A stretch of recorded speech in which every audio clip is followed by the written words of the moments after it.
নমস্কার বন্ধুরা, শুভ বিকেল। আমি একটা ভিডিও করছিলাম, একটা নতুন রেসিপি নিয়ে এসেছি, খুবই সুস্বাদু। পুরোনো দিনে আমার মায়ের হাতে তৈরি রেসিপি, সকালে জলখাবারের জন্য রুটি দিয়ে খুবই ভালো লাগে এবং ভাতের প্রথম পাতে। আর একদম ভেজ আইটেম, মানে সম্পূর্ণ নিরামিষ, এবং নিরামিষের তরকারি একটু মিষ্টি মিষ্টি করলে ভালো লাগে। এবং এই সমস্ত সবজিগুলো সমস্ত কিছু ঘরে মোটামুটি সবার থাকে মশলা মতো। তাই আমি একটু ভিডিও করার পর তারপরে আমি চলুন দেখাই কিভাবে করছি। আমি রান্নাঘরে চলুন, তারপরে আপনারাও করে খেয়ে দেখবেন এবং করে আমাকে জানাবেন খেয়ে কমেন্টে। প্রথমে আমি কুমড়ো, আলু এবং থোরকে এরকম ডুমো করে কেটে নিয়েছি। এগুলো এরকমভাবে কাটতে হবে।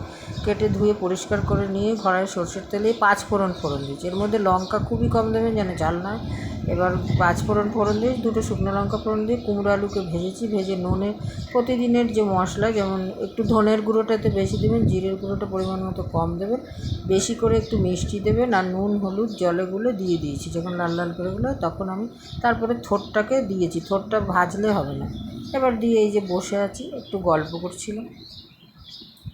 তরকারিটা হতে তো সময় লাগবে, এবং একটু চাপা দিয়ে দেবেন। থোরটা সেদ্ধ হবে, থোর কিন্তু ভাজবেন না। ওগুলো সব ভেজে ঠেজে মশলা দিয়ে তারপর দেবেন। তারপরে গিয়ে দেখে আমি এরকমভাবে নামালাম, এরকম শুকনো শুকনো হবে সবজিটা। তারপরে রুটি দিয়ে পরিবেশন করুন, এবং নিরামিষের সবাই খেতে খুবই সুস্বাদু।